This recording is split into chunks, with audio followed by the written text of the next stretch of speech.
Buenas tardes. Voy a tratar de hacer esto lo más ligero posible. ¿Qué tanto volumen circulante en pacientes con ventilación mecánica sin CIRA?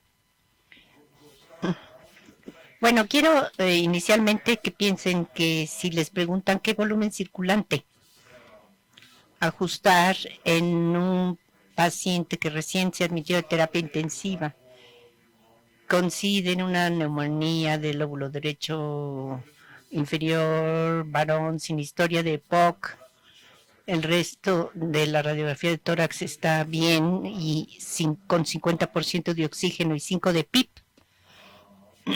Quiero que piensen en una cifra entre 4 y 10. ¿Ya tienen la cifra?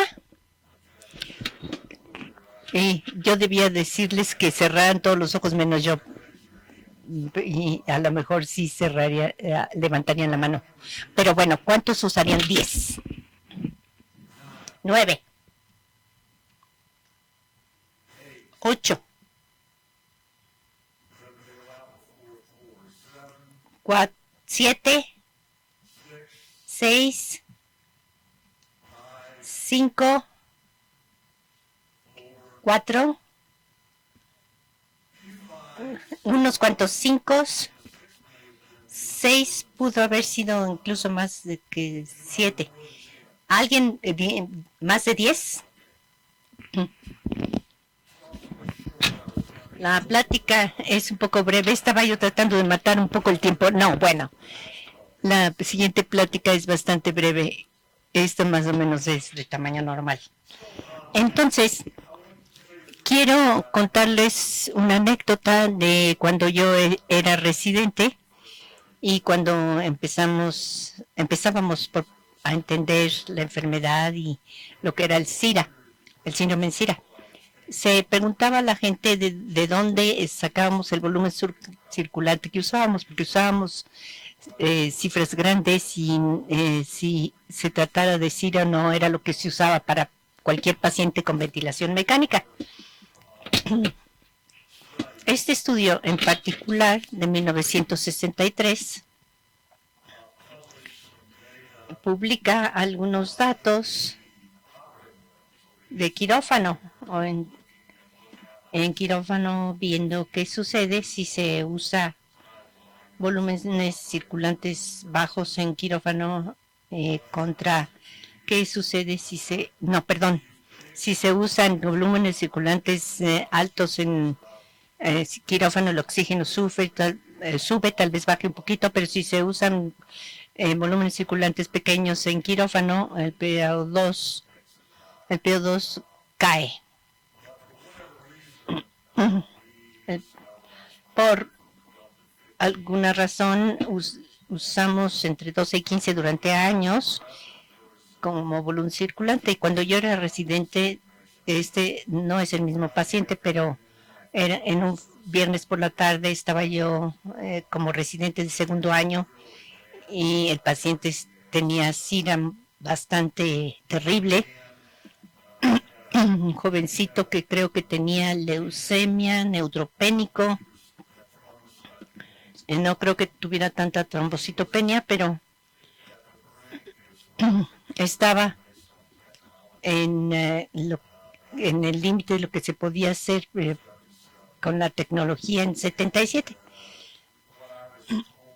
Y cuando lo que me dijeron que hiciera fue ayudar al fellow para poner sonda de tórax bilateral, le pusimos 50 de PIP, 12 mililitros por kilo, volumen circulante. No recuerdo si sobrevivió o no, pero sí recuerdo que algunos de esos pacientes sí sobrevivían. Y luego, esta es la segunda generación de los aparatos para tomografía. Y después empezamos a entender que estábamos ventilando un pequeño pulmón y probablemente a principios de los 80 incluso, basados en experimentos en animales, debimos haber pensado en barotrauma, pero no. e incluso en el 98 seguíamos eh, eh, hablando de pulmones rojos que no se pueden sobredistender sin lesión. Después los estudios positivos de referencia del estudio ARMA mostró una reducción de mortalidad de 22% comparando 12 mililitros por kilo contra 6 mililitros por kilo de volumen circulante. Todos recordarán este estudio porque es parte de la historia de medicina crítica, pero volveremos a este estudio porque voy a hablar del estudio PREVENT para terminar la plática y tiene reflexiones históricas sobre este estudio que se relacionan con el estudio PREVENT. Y tuvimos también las tablas ArtsNet para PIP, para la oxigenación, meta de oxigenación, volúmenes circulantes bajos basados en peso corporal ideal, IBW, PBW. Y luego hubo un tiempo en que estuvimos teniendo problemas para implementar bajos volúmenes circulantes en pacientes con SIDA a pesar de la evidencia.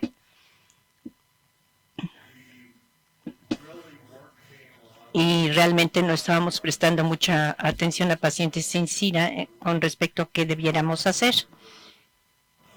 Recuerdo estar molesto porque tomábamos pacientes después de cirugía cardiovascular y los terapeutas respiratorios en Estados Unidos son los que ajustan el ventilador y encontré que esos pacientes tenían volúmenes circulantes hipoxémicos. Tratamos de retirarlos del ventilador y yo los castigaba diciéndoles que no debían usar volúmenes circulantes bajos en estos pacientes.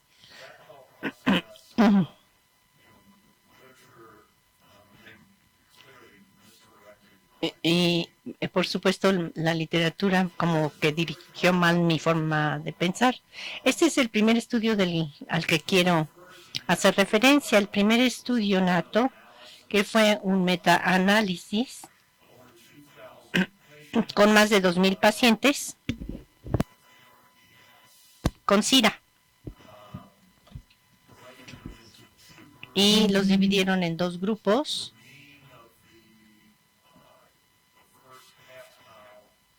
La media fue 4.5 en el primer percentil, 4.15 mililitros por kilogramo de peso corporal ideal.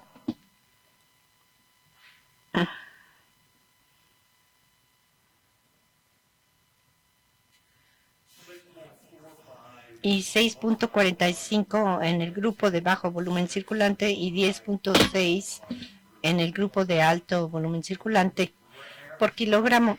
Y el gradiente promedio de las comparaciones, estos eran los datos observacionales o algunos estudios aleatorios, nos indican la separación entre estos estudios que comparan volúmenes circulantes más bajos y más altos. La media era 4.15 con un rango de 2 a 6. Y la conclusión fue que había protección con volúmenes circulantes más bajos y mejores resultados clínicos, pero la calidad de la medicina basada en evidencia no era ideal por la heterogeneidad en los estudios y los mejores resultados clínicos con volúmenes circulantes más bajos. Y es importante recordar nuevamente que aquí se comparan 6.45 contra 10.6 como en promedio entre el grupo protector y conservador. Mejor mortalidad, menos lesión pulmonar, menos infecciones, menos atelectasia. Yo no entendí muy bien la atelectasia y no sé por qué se incluyó. Pudo haberse incluido por otra razón. Pensaron que en volumen circulante bajo se podría tal vez tener más atelectasias, pero en realidad ocurrió lo contrario. Ahora, las limitaciones de sesgo de publicación, la gente trata de publicar datos que muestran diferencias y la minoría no fueron estudios aleatorios prospectivos.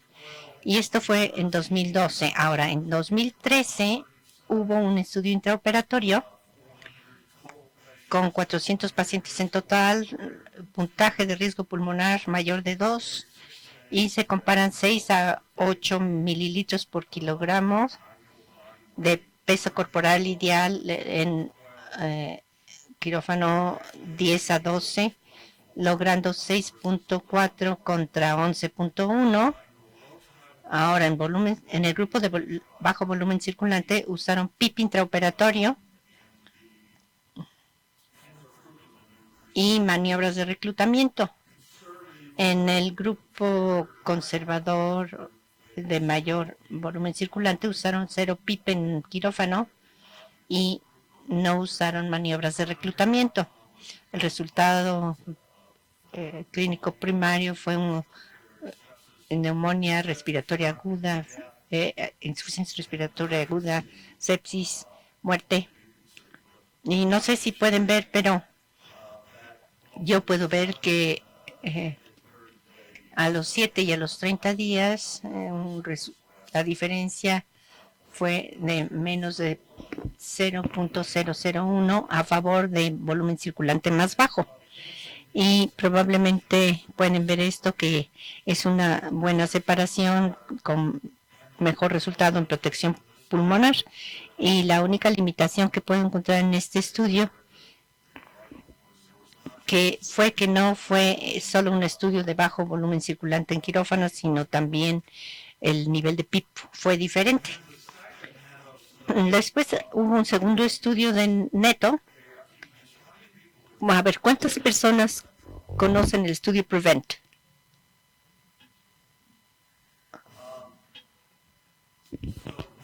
Bueno, pues neto regresó a ver más o menos los mismos datos que en el estudio de 2012 y ahora dividió en 3 partes,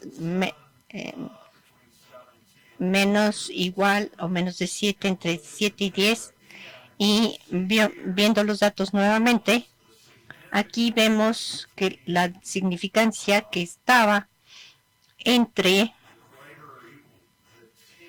más o igual a 10 contra 7 o menos, y entre 7 y 10, aun cuando las complicaciones fueron mayores, no resultó estadísticamente significativo. Y aquí el mensaje realmente es que el grupo de 10 o más en volumen circulante parece ser el que tiene mayor diferencia para mostrar diferencia en resultados. Y el índice de riesgos muestra diferencia entre 10 y más alto y 7 o menos. Fue bastante consistente a lo largo de edad, sexo, frecuencia respiratoria y otros factores. En 2017, el estudio LOVE-ED, con autor principal uno de mis fellows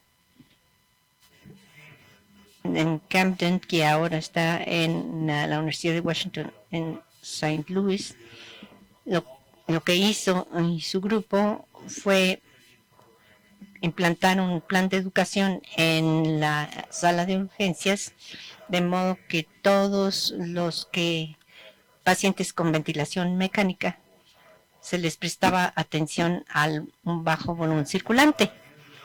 Y termina con más de 1,700 pacientes en el estudio. Y lo que se puede ver es que los volúmenes circulantes en estos pacientes son de preintervención e intervención, y vean un brinco muy grande entre blanco y gris en volúmenes circulantes más bajos contra los más altos, y no se podrá ver esta diapositiva, pero aquí simplemente se ven las variables en el grupo de preintervención e intervención, y no hay mucha diferencia. Y en el análisis de resultados clínicos entre pre y post intervención, se ve que hay menos SIRA, menos complicaciones asociadas con el ventilador, más días sin ventilador, más días sin hospitalización y fuera de terapia intensiva, y una tendencia a menos mortalidad. Eso es lo que yo puedo ver. El estudio PREVENT, posteriormente, bueno, todos los datos que les he estado mostrando no son prospectivos y aleatorizados, y estos no son pacientes sin SIDA con ventilación mecánica. El primer estudio hecho en Holanda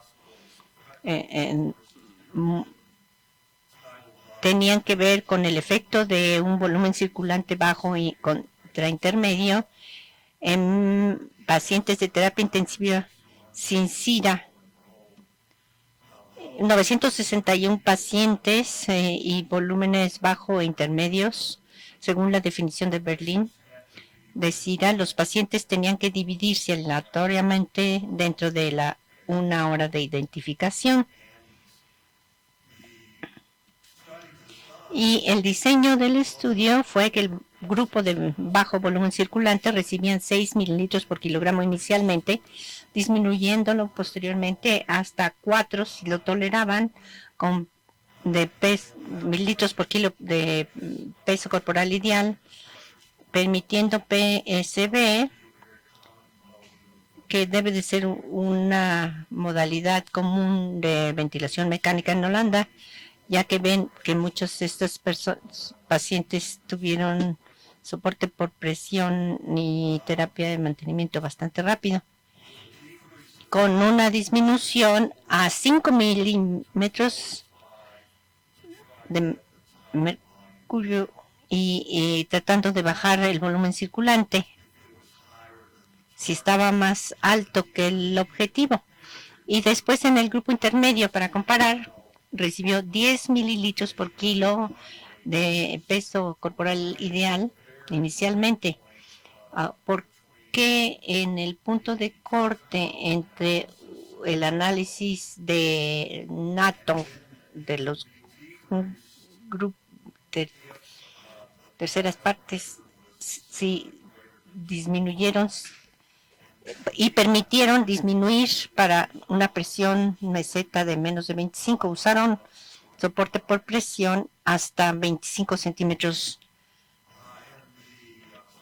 Y aquí el resultado clínico de los pacientes en los grupos de volumen circulante bajo e intermedio, lo vemos aquí, y lo puedo ver mejor en la pantalla, pero el mensaje de este estudio fue que no hubo diferencia entre los dos grupos. Y podrán ver las curvas Kaplan-Meier a 30 a 90 días de estancia en terapia intensiva o estancia hospitalaria, y que no nos da realmente diferencia en esa comparación. Las limitaciones de este estudio son que, por supuesto, el cegado no fue posible.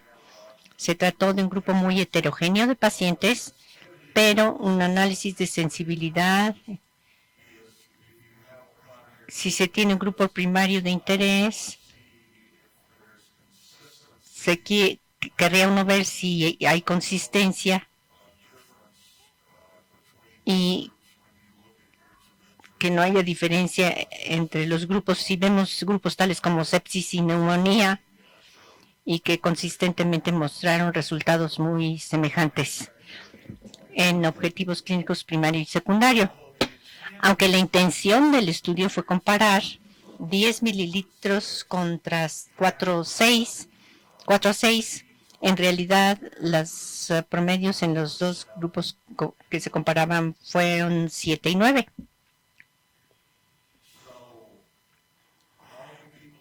Entonces, todos los que levantaron la mano y diciendo 7 a 9, por lo menos según este estudio, dirían que más o menos sería eso. Ahora, no es probable que 10 sea mejor. La pregunta sería si 6 sería mejor o si 5 sería mejor. Yo creo que esa es la pregunta. En lo que las dudas con ventilación de bajo volumen circulante es que principalmente se necesita más sedación y hay mayor riesgo de delirio, falta de sincronía en el ventilador y mayor esfuerzo inspiratorio basados en la modalidad. ¿Habría algún motivo de preocupación con ventilación de soporte por presión en donde piensa uno en el límite de presión cuando se ajusta el valor de presión, control de presión, cuando no sabemos qué jalón inspiratorio tiene el paciente para crear una presión transpulmonar, que realmente es lo que preocupa? Entonces, si nos preocupa la lesión pulmonar inducida por el ventilador, realmente no se trata tanto de presión meseta, sino presión transpulmonar, y si no conocen la presión en el espacio pleural, no se conoce la presión transpulmonar, y si conocen la presión esofágica, saben un poquito más, no lo ideal, pero sí se sabe un poquito más, y también la composición corporal es importante. Y solo un par de ideas. Aquí 58% del grupo de bajo volumen circulante estaba en soporte por presión para el día 1. ¿Y cuál era su presión transpulmonar? Y el último punto que quiero señalar es la separación entre los grupos de tratamiento. Porque si recuerdan, cuando salió el estudio de ArchNet-ARMA, 6 mililitros contra 12, hubo un gran escándalo de parte de algunos médicos académicos diciendo que esto no debiera aprobarse porque esto era comparar 12 mililitros por kilogramo que no se usaban clínicamente. La mayoría de nosotros pensamos que sí, que la comparación era apropiada. Pero si quieren tratar de comprobar un punto, se tratará de tener una gran separación entre las variables que se estudian. Y por supuesto 7 contra 9, pues no es una gran separación. ¿Cuántas personas están conscientes o conocen el estudio Clover? ¿Han hablado de esto en la reunión? El estudio de Clover es de ArchNet, del grupo ArchNet, y que compara la reanimación temprana en choque séptico y comparan más vasoconstrictores para poder mantener el objetivo MIP y menos o más líquidos y menos vasopresores, porque todos nosotros tenemos una presión MAP de tal vez 70, 79, 65, pero se puede llegar ahí con más flujo o bien o más expresión y menos flujo. Entonces, aquí en este estudio se habla de esta pregunta y hay también un grupo que es más en animales por restricción de líquidos y en el grupo de vasopresor. En su opinión, el extremo y la cantidad de líquidos que se dan antes de los vasopresores, muchos líquidos y pocos vasopresores, pues como que es extremo, pero ese estudio se hizo en 2/3 partes. Guillermo, si esta es una conferencia de ventilación mecánica en sepsis, podré comentar. Bueno, vamos a ver cómo sale ese estudio, pero sí ha influido un poco a mi práctica. No soy tan agresivo en bajar los vasopresores en esas primeras 24 horas de choque séptico. Sí, ya bajé a una cifra razonable como 10 microgramos de norepri y tengo buen gasto urinario y mi lactato está bajando. Y aún si llamo al profesor Tabú y le digo, tengo este paciente aquí, ¿cómo sé si responde a líquidos? Porque quiero darle algo más de líquidos. Ese paciente, aunque responda a líquidos, la idea es que si siguen dando líquidos para mantener MAP, la presión arterial media, van a tener más fugas. Entonces, si siguen administrando líquidos para no dar vasopresores y su objetivo es quitar la norepinefrina, prefiero matar el microbio, eliminar la toxina, quitar los mediadores inflamatorios que causan la fuga, me harían tener menos líquidos en el intersticio.